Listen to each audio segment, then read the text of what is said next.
Baik, sebelum kita masuk ke kitab tauhid, ya, kita lanjutkan dulu pelajaran zikir pagi dan petang. Zikir pagi dan petang.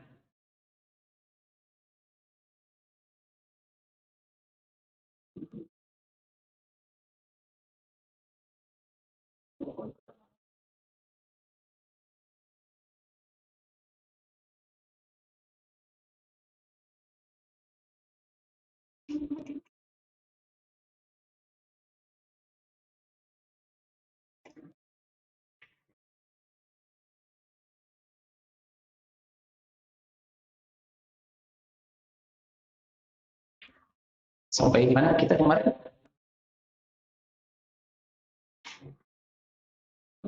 Sampai Sayyidul Istighfar udah belum ya? Belum ya.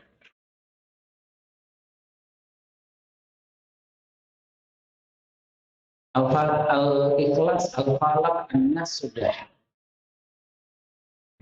Ya. Allahumma bika asbahnya sudah ya.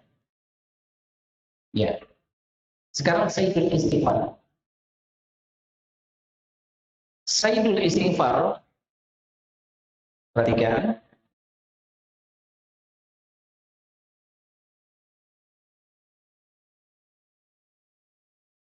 halaman 18.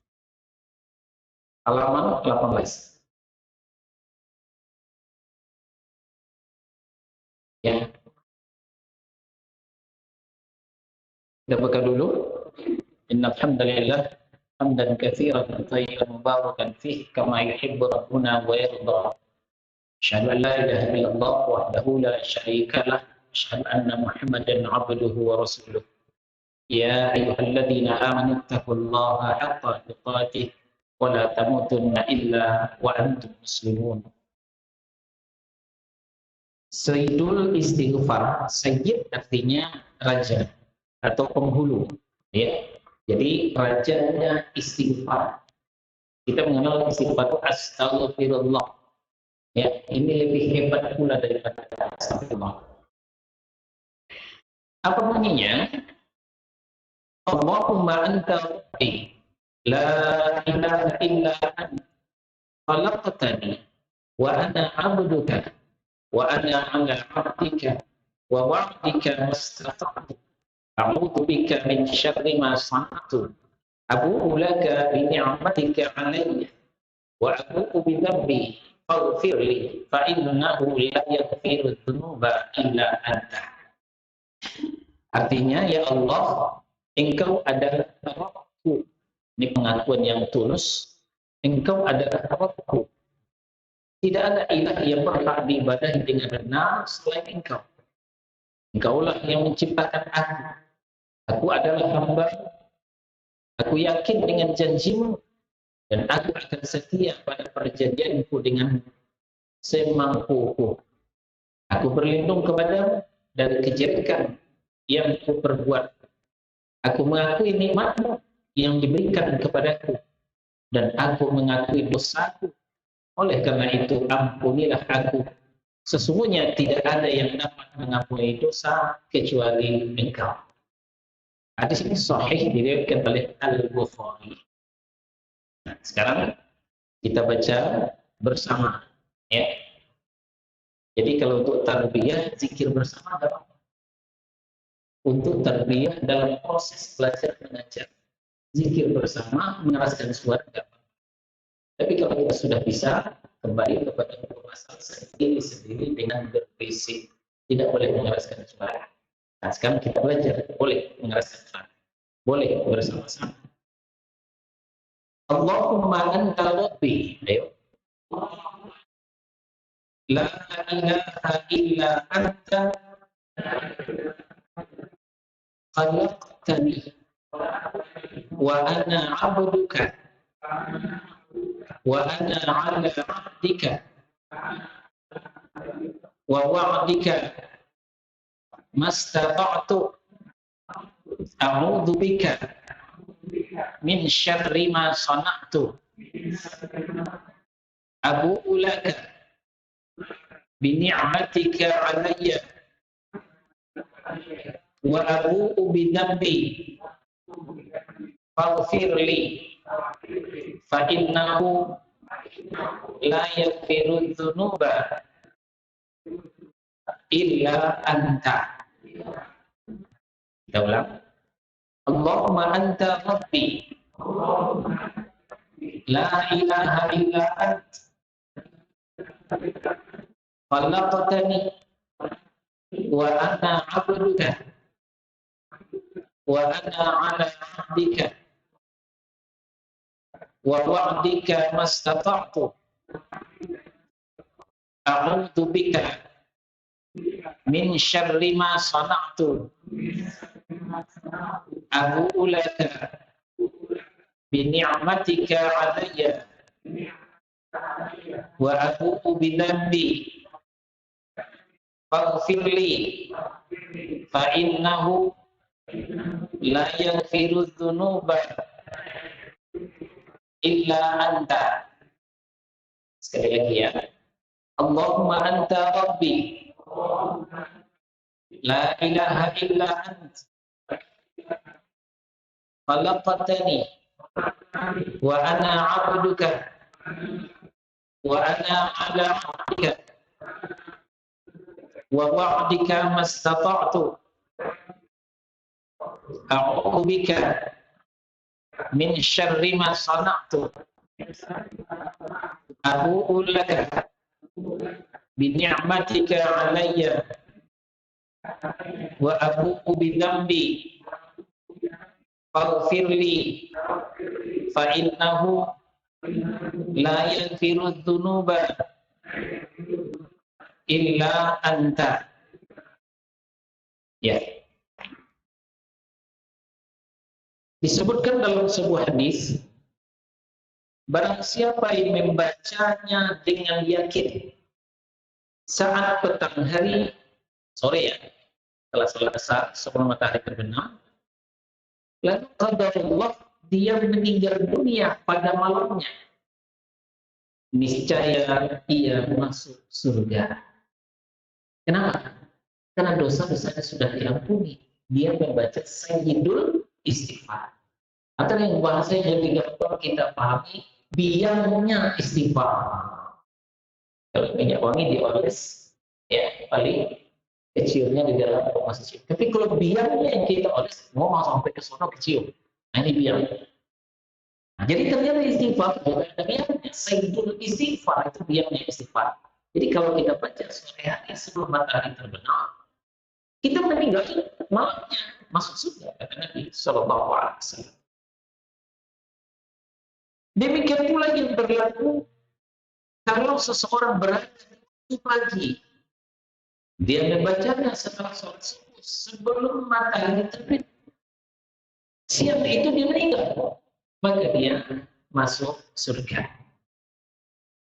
Ya, ini keutamaan, ini fadilah daripada sayyidul istighfar. Mari kita usahakan menghafalnya dan mengamalkannya. Baik, sekarang kita masuk kepada kitab Tauhid.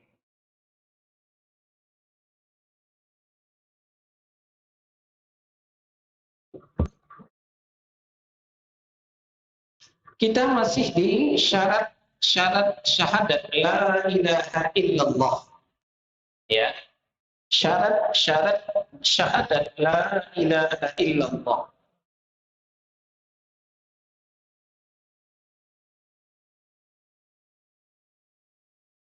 Dari ketujuh syarat yang dirumuskan oleh para ulama, pekan lalu telah kita sampaikan. Syarat yang pertama adalah mengetahui ilmu ilmu.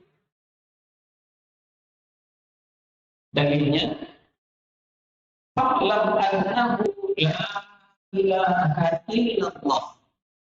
Muhammad surat yang ke-47 ayat 19.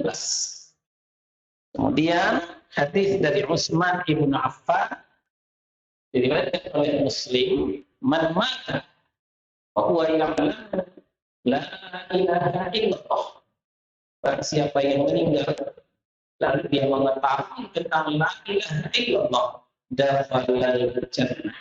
Dia itu masuk surga, kata Nabi sallallahu alaihi wasallam. Nah, sekarang kita lanjutkan kepada syarat yang kedua.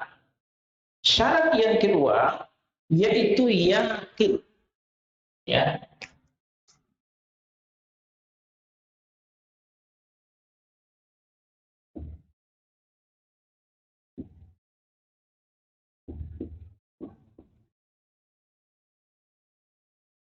Satu, mengetahui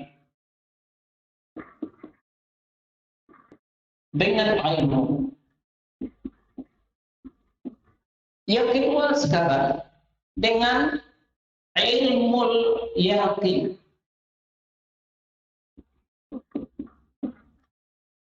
Ilmu itu terbagi dua. Pertama, ilmu zonni. Ilmu zonni, ilmu kira-kira. Ilmu yang penuh dengan keraguan. Yang kedua, ilmu yakin. Ilmu yang penuh kepastian, tidak ragu lagi. Contoh, ada orang bertanya kepada seseorang yang belum kenal banget dengan Pak Zul. Pak, boleh tanya satu apa? Pak Zulkarnain itu rumahnya di mana ya? Kalau dikatakan Pak Zul di blok C, blok berapa ya? Blok B nomor 2. Ini namanya ilmu zonni. Ilmu dengan keraguan, tidak pasti.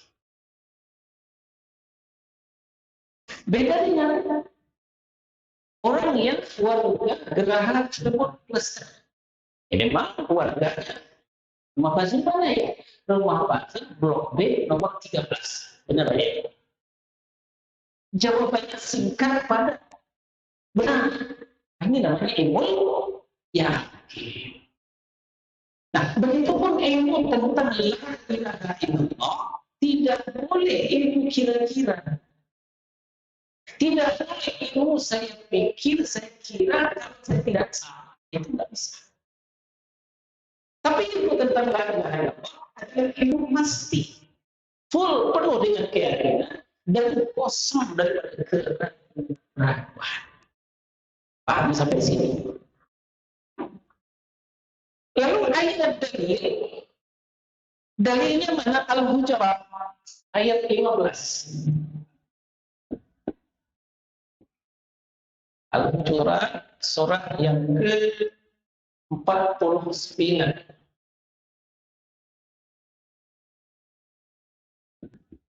Al-Hujurat ayat 15. Kemudian ditambahkan dengan hadis yang sahih diriwayatkan oleh Al-Bukhari.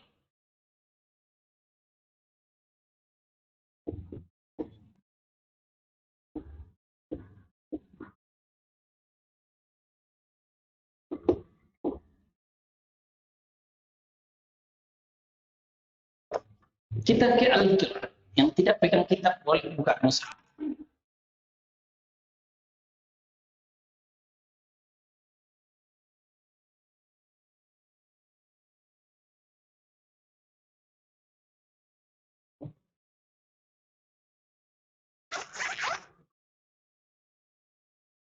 Al-Hujurat surah yang ke-49.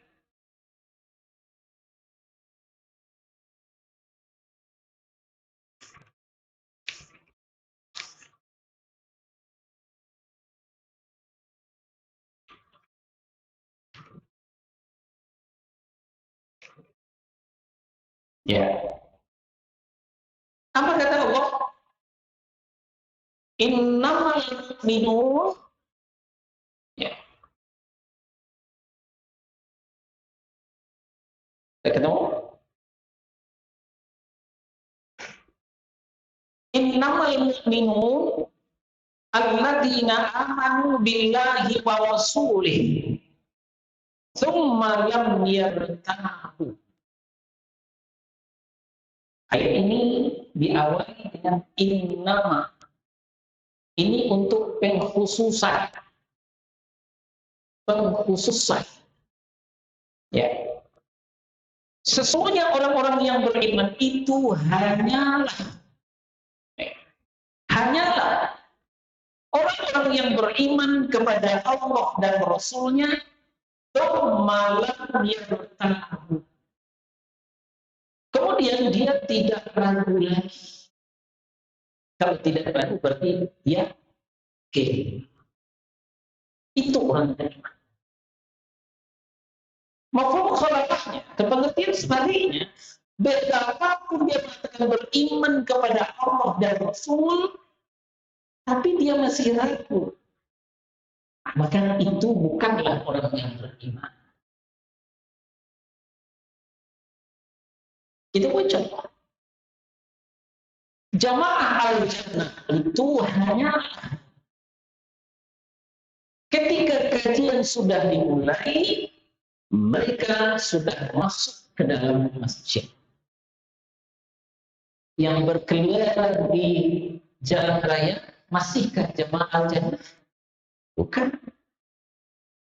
Karena jamaah al-jannah itu ketika kajian sudah dimulai, sudah masuk semuanya ke dalam masjid. Hanya itu jamaah al-jannah. Yang tidak di masjid berarti bukan jamaah al-jannah. Nah, begitu pun yang disampaikan Allah Subhanahu wa Ta'ala. Orang yang beriman itu hanya pertama, beriman kepada Allah dan Rasul-Nya. Kedua, kemudian dia tidak ragu lagi. Dia yakin. Ini dalil yang pertama. Sebelum kita masuk kepada dalil yang kedua, kita lanjutkan ayat ini dulu. Di atas keyakinan inilah kemudian baru bisa dibangun bangunan-bangunan bertingkat berapa. Karena keyakinan itu adalah fondasi dasar. Ketika fondasi dasarnya kuat, walaupun bangunannya 10 tingkat, 100 tingkat, silakan. Bangunan itu akan langgeng dan tidak akan goyah, tidak akan runtuh. Sebaliknya, ketika fondasi dasarnya labil, kurang senang, bukannya tidak benar, maka jangankan bertingkat-tingkat, satu bangunan saja sudah apa. Lihat rumah ada retak. Nah, kayak gitu. Karena adonannya kurang, fondasinya kurang. Begitu dalam Islam, fondasi dasarnya keyakinan. Kalau keyakinannya sudah mantap, maka apapun syariat yang kita tegakkan, mau sholat, tidak cukup 5 waktu, tambah sholat sunnah. Mau puasa, nggak cukup Ramadan, tambah puasa Daud, Senin Kemis. Mau zakat, tidak cukup 2,5%, malah banyak sedekah sunnah. Mau haji, tidak cukup, tambah dengan umrah. Dan yang lebih berat lagi, jihad fi sabilillah. Perhatikan lanjutan ayat. Wajahadu bi amwalihim wa anfusihim fi sabilillah. Dan mereka tidak segan-segan berjihad pada jalan Allah, baik dengan harta mereka maupun dengan jiwa mereka sendiri. Jihad itu ada 2. Pertama, jihad fi daril harbi, jihad pada musim perang. Ya, jihad pada musim perang. Yang ada di situ cuma 2 untuk kita pilih, terbunuh atau membunuh. Pilih mana? Ini ketika orang kafir sudah macam-macam mengutak-atik Islam yang nggak ada cerita, ketemu tebas mata lehernya. Ini jihad pada musim perang. Yang kedua, jihad fi daris salam. Jihad pada musim damai. Ya. Sekarang masih musim damai, genderang perang belum ditabuh. Kalau jihad musim perang yang kita angkat senjata. Kalau jihad di musim damai yang kita angkat ini, pulpen, kertas. Talabul ilmi bagian daripada jihad fi sabilillah. Memerangi kebutuhan, memerangi keterbelakangan, memerangi ketidaktahuan. Jadi jangan sembarangan. Duduk kita 1,5 jam di sini, jihad besar pahalanya. Orang berjihad bersimbah darah. Kita berjihad cuma bersimbah keringat, melangkah ke masjid itu saja. Tapi pahala besar. Nah, mereka berjihad memperjuangkan agama Allah baik dengan harta. Jihad itu butuh harta. Ya. Baik musim damai atau musim perang. Ya. Kita butuh biaya. Ya, listrik gratis ya, enggak bayar. Ya, alhamdulillah. Kalau di masjid lain dari kita bayar. Spidol kita beli, ya, butuh dana. Wa anfusihim, dan jiwa mereka. Enaknya hari libur gini, kongko-kongko di rumah, ya, duduk di kursi goyang sambil nonton TV, ngeteh, makan makanan ringan bersama keluarga, itu yang enak. Lalu ngapain kita di sini? Kita ke sini adalah panggilan jihad. Panggilan jihad. Siapa yang mau berjihad itu orang yang beriman kepada Allah dan Rasulnya, kemudian mereka tidak ragu lagi. Makanya orang yang masih ragu, iya apa enggak, maka dia tidak mau berjihad. Kalau mau berjihad, datang berjihad karena keterpaksaan saja, sekedar pelengkap sempurnanya sandiwara. Enggak enak kita Pak Zul, udah lama enggak datang juga lah. Keterpaksaan saja dari hati malas sebenarnya. Kenapa? Karena tidak didukung oleh keyakinan. Paham sampai di sini? Ya. Sekarang kita masuk kepada dalil yang kedua. Hadis sahih yang dikeluarkan oleh Al-Bukhari dalam sahihnya. Kata Nabi sallallahu alaihi wasallam, "Man laqita wa ra'a hadzal haiti yashhadu an la ilaha illallah mustayqinan biha qalbuh fabashshirhu bil jannah." Barang siapa yang engkau temui di balik tembok ini, di balik kampung ini. Ini Nabi berbincang-bincang dengan Abu Hurairah radhiyallahu anhu.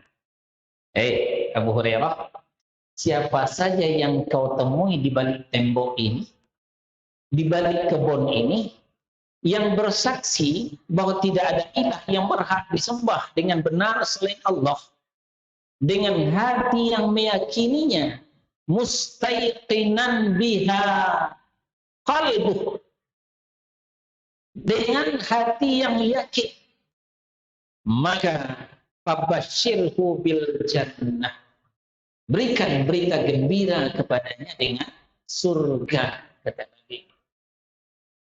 Jadi syahadat dengan ilmu, dengan yakin, inilah tiket ke surga.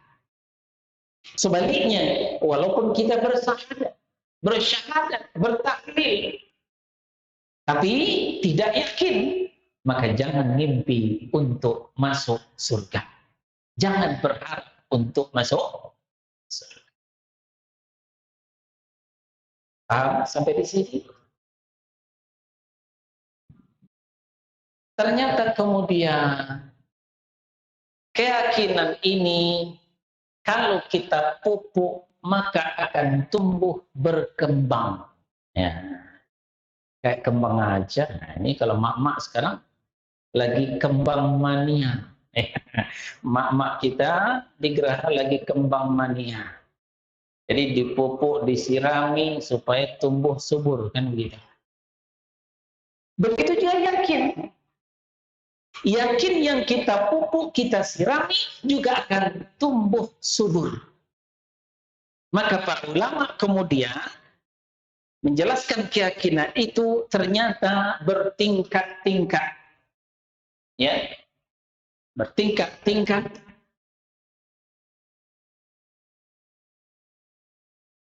Berangkat dari ilmu yakin.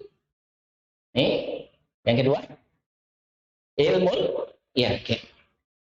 Kalau kita pupuk, kita sirami akan meningkat kepada ainul yakin. Terus kita pupuk, kita sirami akan meningkat kepada hakul yakin. Ya, ini tangga keyakinan.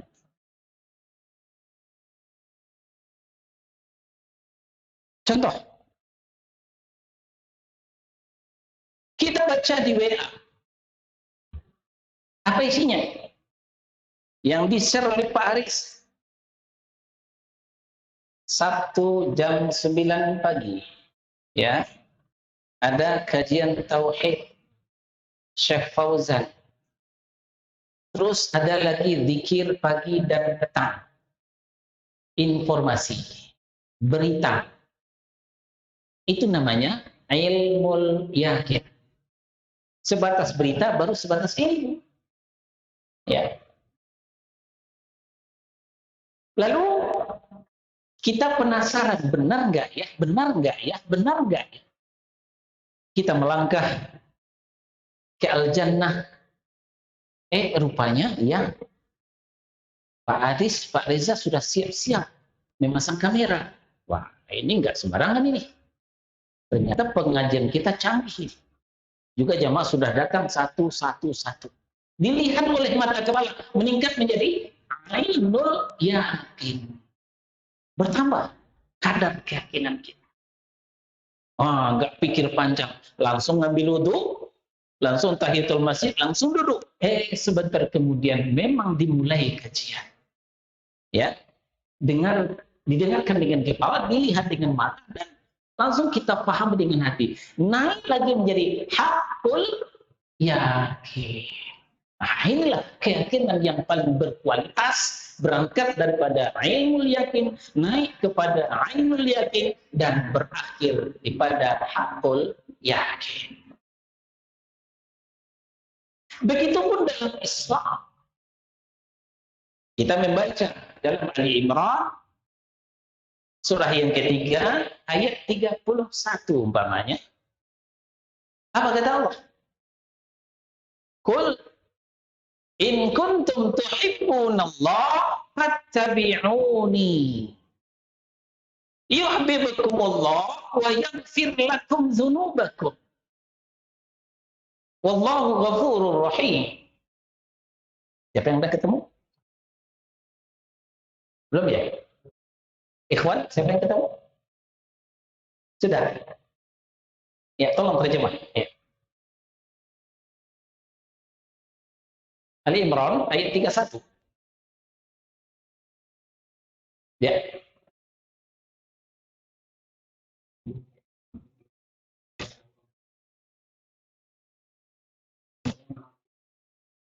Ya. Mana mic kita? Oh, aduh. Tolong ulang lagi Pak Eri. Kurang kedengaran suaranya. Katakanlah Muhammad kamu musuh Allah, berlaku bisa ya Allah. Allah Maha Pengampun. Oh. Katakan kepada mereka, hai Muhammad, in kuntum tuhibbunallah fattabi'uni. Kalau kalian benar-benar mencintai Allah, fattabi'uni, ikut aku. Aku di sini siapa? Aku di sini siapa? Rasul. Ya, kan? Kul, katakan kepada mereka, hai Muhammad, In kuntum tuhibbunallah fattabi'uni. Kalau kalian benar-benar mencintai Allah, ikuti aku. Aku di sini siapa? Muhammad sallallahu alaihi wasallam, bukan Ustaz Saiful. Ustaz Saiful enggak usah diikuti. Ya, yang diikuti siapa? Muhammad sallallahu alaihi wasallam. Dengan demikian, yuhibbukumullah, kalian akan dicintai oleh Allah. Ini informasi dari Al-Quran. Ini ilmu bahwa siapa yang mengikuti Rasul akan dicintai oleh Allah.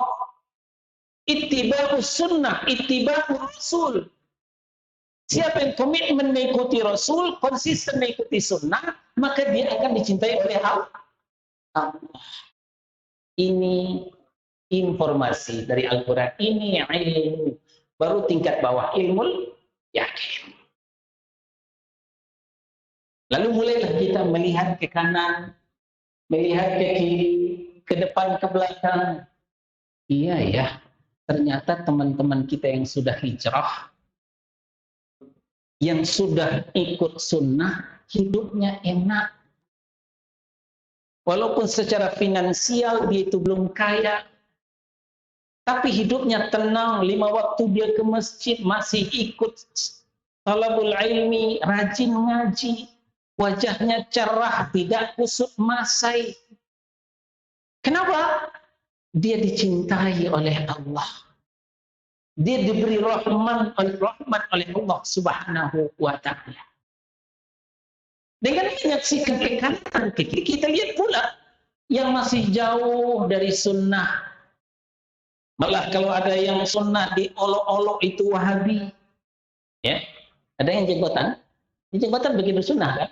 Wah, Wahabi dari mana lagi nih? Ada yang kerudung dalam kayak ibu ini, ini orang Wahabi. Apalagi istilah lain, ya, Pajero, pasukan jenggot Rasul. Innalillahi. Begitu dibuli, ya, sunnah-sunnah Rasul itu dibuli. Mereka bukan hanya tidak mengamalkan sunnah, tapi benci kepada sunnah Rasul. Dicemooh. Kambingnya. Kirain kambing. Jelas temannya sendiri. Katakan kambing karena berjamur. Kita lihat kehidupannya tidak berkah. Tidak barokah. Memang secara finansial dia kaya, gajinya banyak, rumahnya ada, mobil ada. Kehidupannya gersang. Rumah tangganya kacau. Kenapa? Tidak dicintai oleh Allah Subhanahu wa ta'ala. Setelah meningkat kepada ainul yakin, dibuktikan dengan mata kepalanya memang enak ngikut sunnah itu. Memang keberangkat yang jauh dari sunnah itu tidak barokah. Baru sebentar dia mengatakan cinta Nabi, cinta Rasul, habis itu ngerokok. Baru sebentar dia mengatakan cinta Nabi, cinta Rasul, habis itu minum dengan tangan kiri. Makan dengan tangan kiri. Mana bekas cinta Nabi, cinta Rasulnya? Wah, kalau begini nggak bisa. Saya harus banting setir. Saya harus hijrah. Maka dia aktifkan belajar, dia aktif di majelis ilmu, dia tinggalkan segala macam kemusyrikan, dia tinggalkan segala macam kebid'ahan, dia komitmen dengan tauhid, konsisten dengan sunnah. Apa yang kita rasakan? Betul, apa yang dikatakan Ali Imran ayat 31. Hidupnya jauh berubah. Hidupnya yang barokah. Nah, inilah yang dikatakan dengan hakul yakin. Karena sudah membuktikan. Sudah diketahui, sudah dibuktikan dengan mata kepala, kemudian dibuktikan dengan apa yang ada pada dirinya. Didengar dengan telinga, dilihat dengan mata kepala, dan dia rasakan. Apa yang dibicarakan Allah Subhanahu wa ta'ala dalam Al-Quran itu memang terbukti.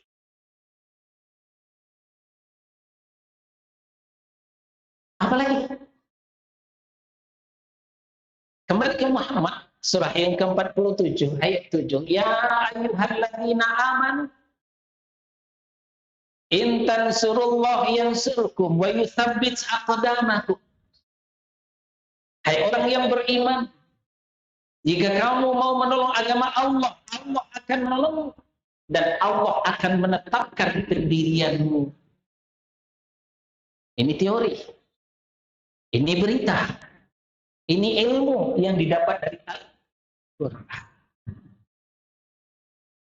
Lalu dia mulailah observasi, membuktikan, melihat kanan dan kiri. Dia perhatikan mana teman-temannya yang aktif di dakwah, membantu pengajian. Ya, dakwah ini tidak harus ke mimbar. Dakwah tidak harus naik mimbar.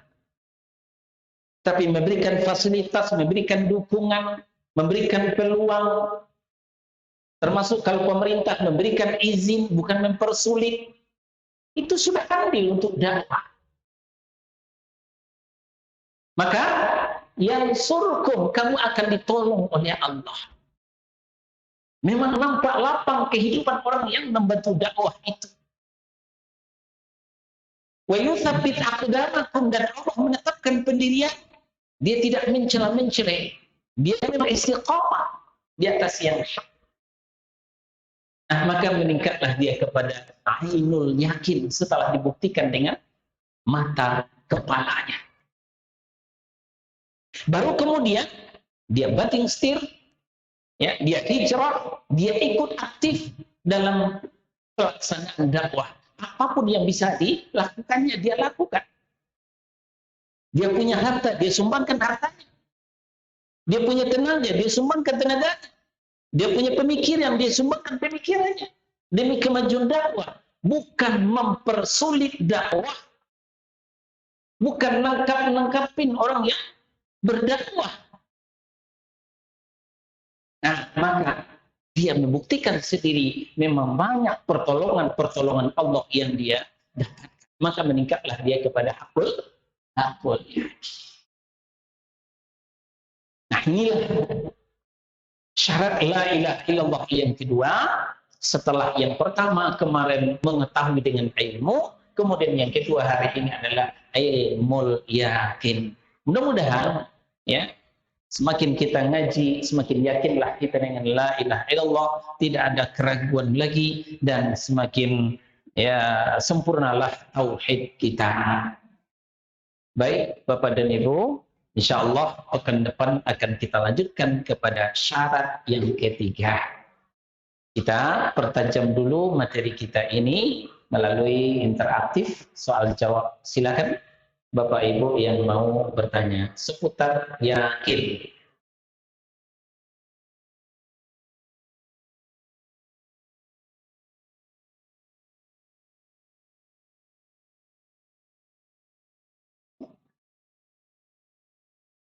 Atau yang kemarin juga boleh, yang masih belum jelas tentang ilmu.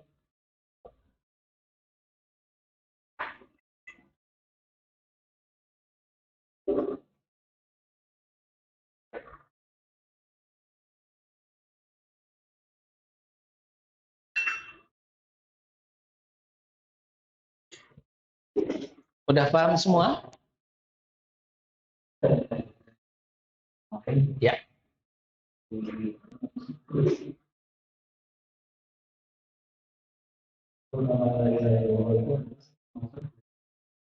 Ya.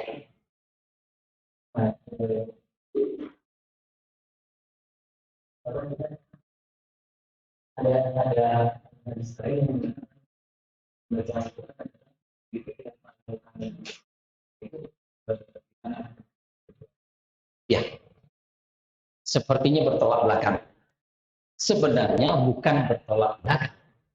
Ya, perhatikan redaksinya. Tahlil la ilaha illallah termasuk zikir yang paling utama. Berarti zikir yang paling utama itu bukan hanya la ilaha illallah. Lain hal kalau kita katakan la ilaha illallah adalah zikir yang paling utama, berarti zikir yang lain tidak utama. Tapi yang disampaikan dalam judul la ilaha illallah termasuk zikir yang paling utama. Berarti masih ada yang lain zikir yang paling utama, yaitu tilawatil Quran. Membaca Al-Quran juga termasuk zikir yang paling utama. Ya, jadi la ilaha illallah itu lebih utama daripada tasbih, subhanallah. Lebih utama daripada tahmid, alhamdulillah. Lebih utama daripada takbir, Allahu Akbar. Kemarin kita sampaikan, kalaupun dikumpulkan langit yang 7, berikut isinya bumi yang 7, ya, ditaruh dalam satu daun timbangan, lalu la ilaha illallah dalam timbangan yang lain. Berat la ilaha illallah daripada langit yang 7 dan bumi yang 7 berikut isinya. Masya Allah. Jadi la ilaha illallah ini andil termahal, aset termahal dalam hidup kita. Jangan sia-siakan la ilaha illallah. Apalagi mau ditukar hanya sekotak besek. Alangkah meruginya kita. Mahal la ilaha illallah. Yang lain. Pak Reza, silakan. Ya, saya bicara masalah timbang. Ya. Mungkin buka masker biar jelas. Dengan ucapan lain dari Allah, apa membayar timbangan daripada pasien-pasien yang. Nah itu kalau selogika,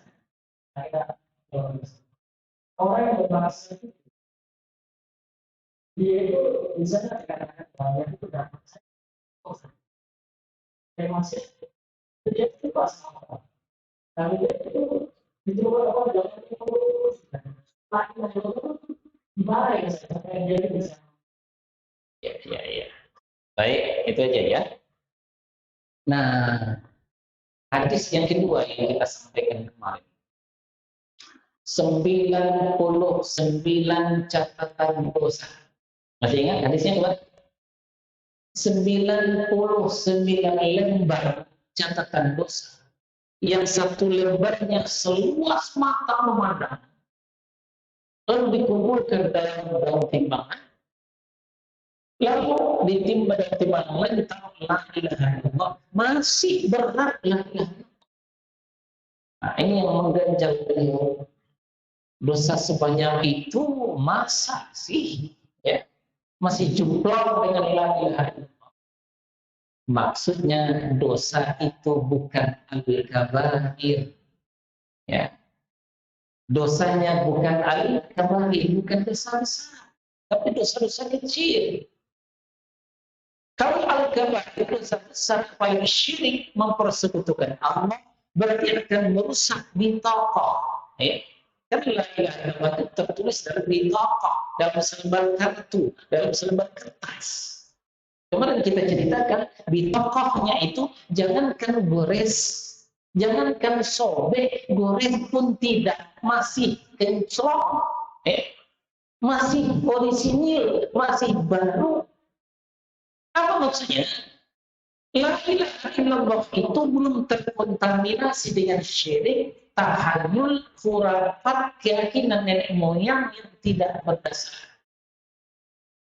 Ya, contoh. Kita berangkat kerja, ini mungkin di kampung, bukan di komplek ini. Berangkat kerja. Kalau kampung kan semak belukar, lewat ular, berangkat jadi ini sial ini. Dan begitu keyakinan di kampung. Ini tahayul. Tahayul ini sepupunya syirik. Ini sudah merusak bitaqah, sudah merusak la ilaha illallah. Apalagi istri hamil ke bawah mana, bawa gunting. Takut ada kenapa-napa, bawa peniti, bawa penangkal ini. Keyakinan nenek moyang yang tidak berdasar. Ya. Harus ada selamatan. Harus ada ini, ada itu, lahir anak, dikubur, kasih lampu, kasih pena, kasih kertas. Ini keyakinan nenek moyang yang akan merusak bitaqah, akan merusak la ilaha illallah. Maka la ilaha illallahnya kalau sudah rusak, jadi dia tidak berat lagi. Jadi apa yang kita maksud? Tumpukan dosa yang diceritakan dalam hadis kemarin. Dosa kecil tidak termasuk al-kabair. Dan dosa-dosa itu sebagian dia sudah bertobat kepada Allah, sudah mohon ampun kepada Allah, tapi masih tersisa 99 lembar catatan yang satunya seluas mata memandang. Nah, ini yang bisa diselamatkan oleh bitaqah yang bertulis la ilaha illallah Muhammadur Rasulullah. Demikian Pak Desa. Oh. Pak Eri silakan. Bahwa la ilaha illallah satu berarti bisa. Ya, maksudnya apa? Satu bisa juga, kedua katanya bisa itu yang ketiga waktu meninggal meninggal la ilaha illallah adanya dosa-dosanya pun tidak apa-apa dan tidak. Yang kedua saya kurang mendengar. Yang kedua itu disampaikan bahwa la ilaha illallah akan menambah. Ya, baik. La ilaha illallah itu anak kunci surga. Betul, anak kunci surga. Pernah lihat anak kunci ya? Ya, nggak ada yang nggak pernah. Setiap buka rumah kita lihat anak kunci dulu. Apapun model kuncinya, anak kunci itu pasti punya gerigi. Ya, ada giginya. Ada yang satu, ada yang dua. Nah, pasti punya kunci. Pinjam buat kuncinya.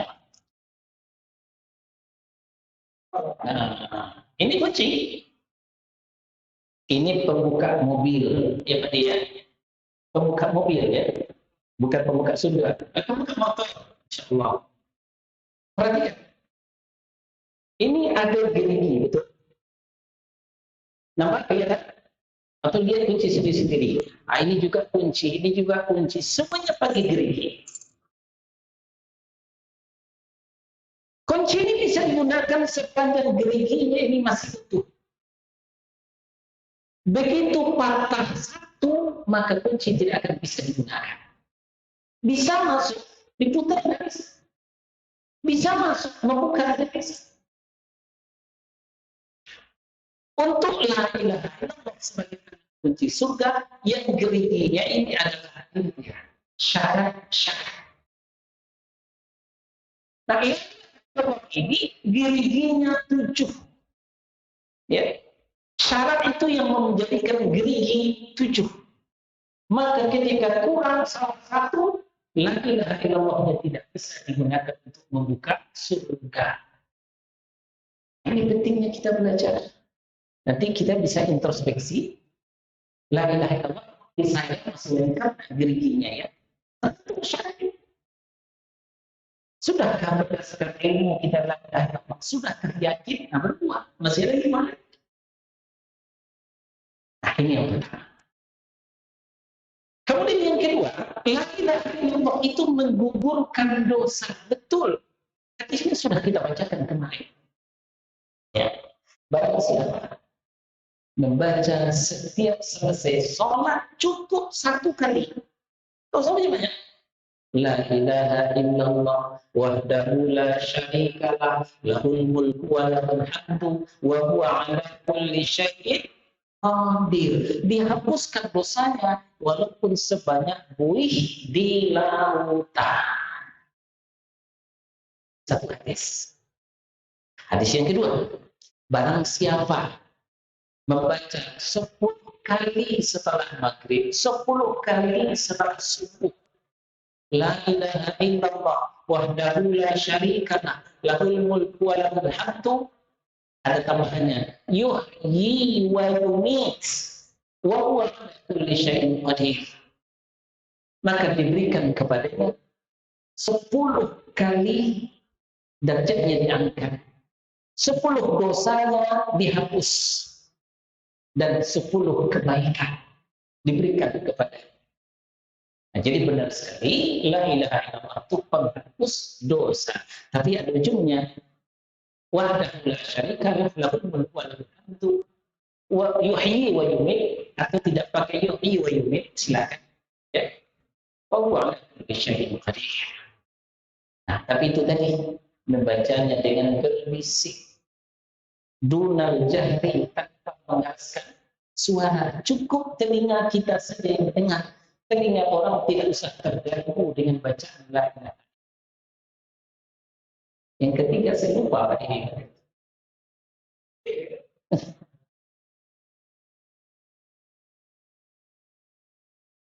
Kurang jelas, tolong buka masker.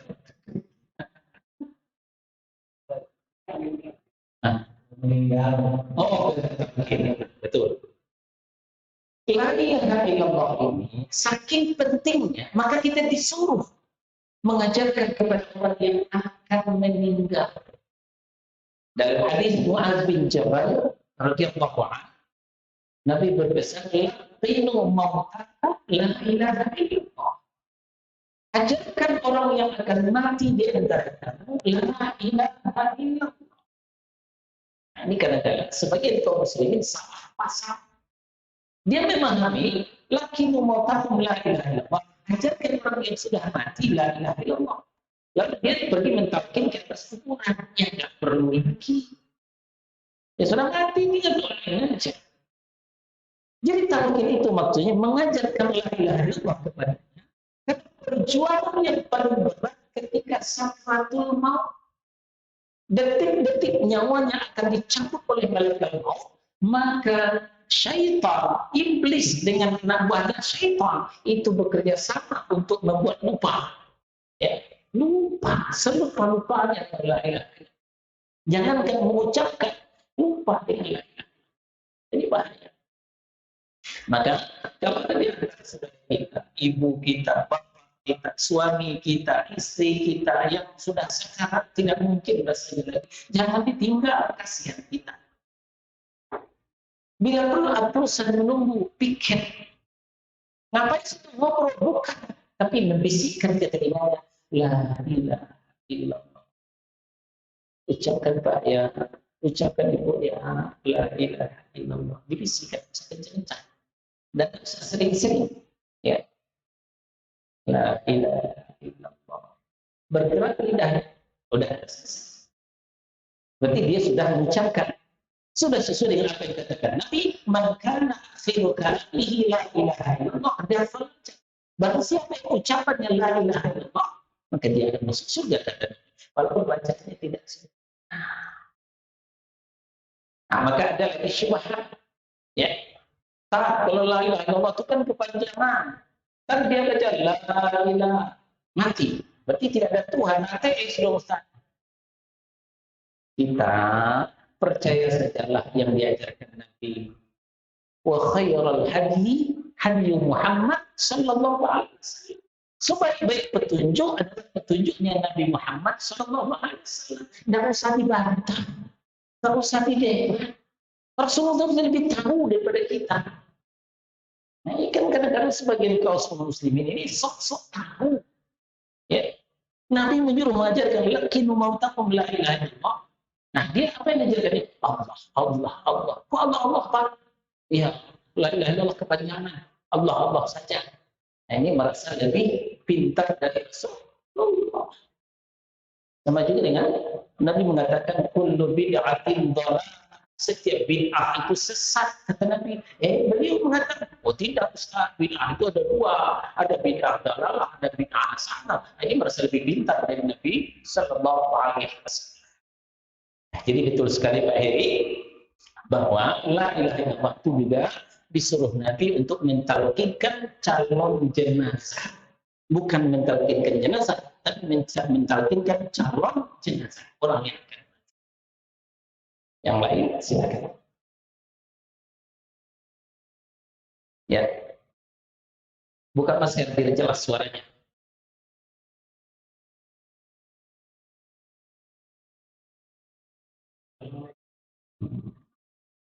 Assalamualaikum. Waalaikumsalam warahmatullahi wabarakatuh. Dalam kalau jenazah itu kan baiknya dengan perintah ya. Ya. Dan ketika si calon jenazah sedang mengucapkan la ilaha illallah, lalu waktu waktu tinggal itu apakah sebaiknya ditaati lagi atau Iya. Kalau dia sudah mengucapkan la ilaha illallah tapi belum juga meninggal, ya kalau udah lama rasanya kita ulang lagi. Ya, kalau udah lama rasanya kita ulang lagi dan kita berikan nasihat. Kalau bisa Pak, kalau dia masih sadar, ya sering-sering baca la ilaha illallah Pak ya. Sering-sering baca la ilaha illallah Bu ya. Gitu kita pesankan. Dan kalau kita melihat jidahnya berkerut, ini menunjukkan dia punya beban. Mungkin dia mulai lupa lagi dengan la ilaha illallah. Kita bisikan lagi. Nah, jangan katakan, oh ini udah pikun jenazahnya, maka dia lupa lagi. Ingat, perjuangan yang sangat berat ketika sakaratul maut. Dia dilupakan oleh syaitan. Maka kasihan kita.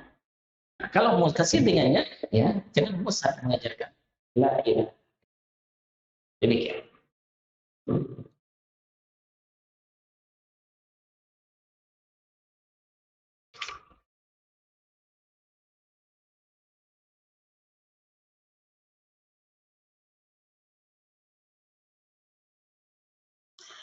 Bismillah, Assalamualaikum warahmatullahi wabarakatuh. Waalaikumsalam warahmatullahi wabarakatuh. Apakah syirik kecil, riya, sum'ah juga mengkontaminasi la ilaha illallah?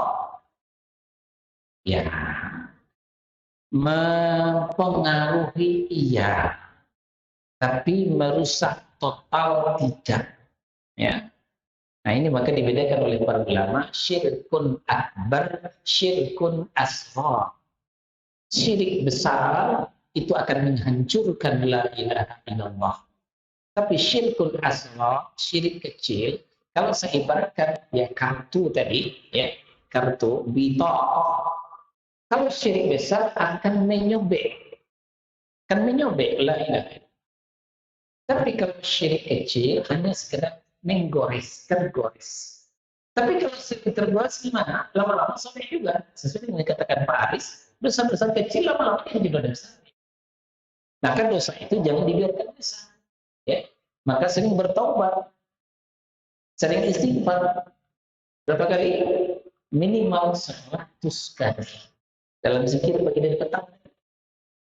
Ya, belum sampai pelajaran kita ke sana.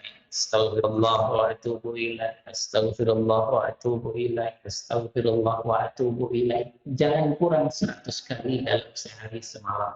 Ya mudah-mudahan dosa besar itu menjadi berkurang. Jadi cuma tergores, tidak sampai sobek. Demikian. Jadi dosa kecil tidak merusak la ilaha illallah, cuma mempengaruhi ya. Bismillah, Assalamualaikum Waalaikumsalam. Dalam surat Al-Hujurat ayat 15 dikatakan, sesungguhnya orang-orang yang beriman hanyalah orang yang beriman kepada Allah dan Rasul-Nya, dan mereka tidak ragu. Orang yang berjihad dengan harta dan jiwa di jalan Allah. Di akhir ayat dikatakan, itulah orang yang benar. Pertanyaan, hanya itu saja syarat-syaratnya seorang sudah dikatakan beriman dan orang yang benar? Jazakallahu khair. Ya. Saya ibaratkan,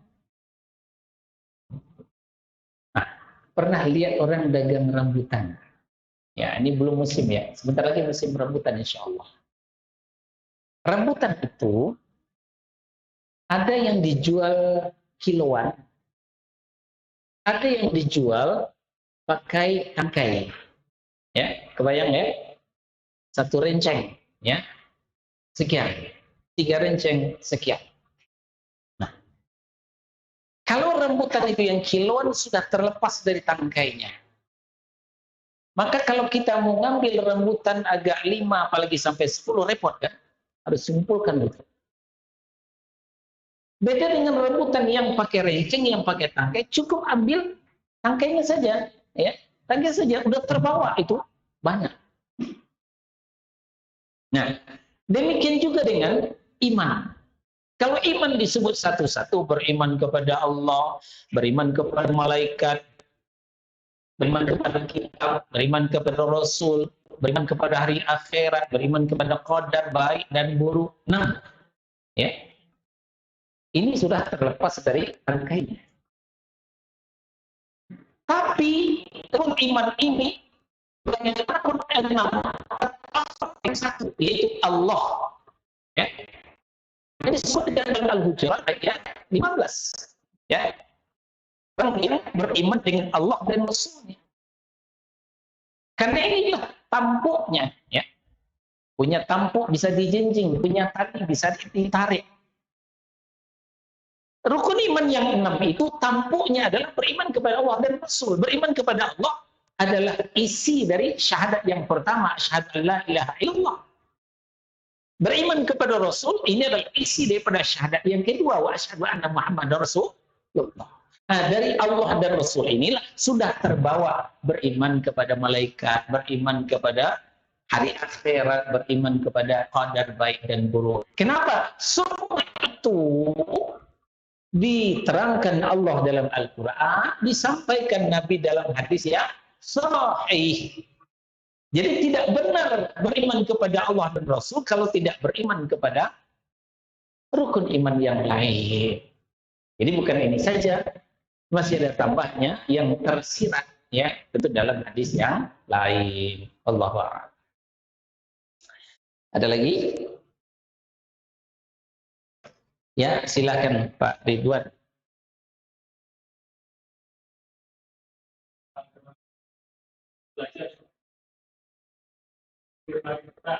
Ya.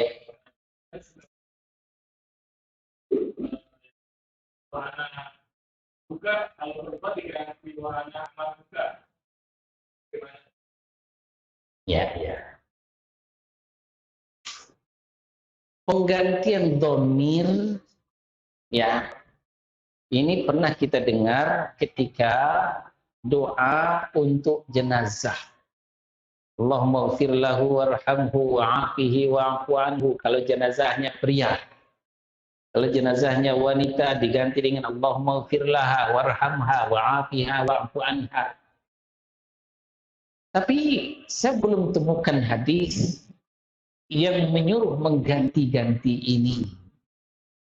Apakah dengan kita tetap dengan yang asli firlahu, ya, apakah pria wanita, pria firlahu, wanita firlahu. Nah, begitu pun yang tadi, kata Allahumma anta rabbi la ilaha illa anta khalaqtani wa ana 'abduka wa ana 'ala ahdika, tetap begitu, tidak berubah. Insyaallah enggak masalah. Enggak masalah. Dan saya tidak berani merubah karena belum menemukan dalil. Ya, kita harus minta dalilnya, ya, kepada yang merubah itu. Itu yang lebih pas supaya kita beribadah tidak latah. Ya, kita beribadah nggak boleh latah. Kenapa gitu? Ya kata guru saya begitu. Ya nggak bisa. Guru kita bukan nabi. Guru kita harus bertanggung jawab mendatangkan dalil. Kalau guru kita tidak bertanggung jawab mendatangkan dalil, tidak usah ikut guru. Termasuk yang berbicara saat ini, kalau tidak bertanggung jawab memberikan dalil, jangan ikuti. Karena yang kita ikuti hanya Allah dan Rasul. Mengikuti Allah ya Al-Quran, mengikuti Rasul ya hadis yang sahih.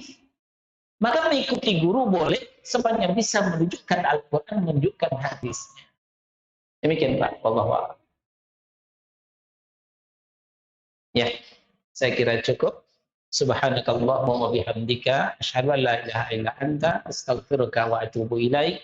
Wassallallahu ala nabiyyina Muhammadin wa ala alihi wa sahbihi wasallam. Barakallahu li wa lakum. Wassalamu alaikum warahmatullahi wabarakatuh.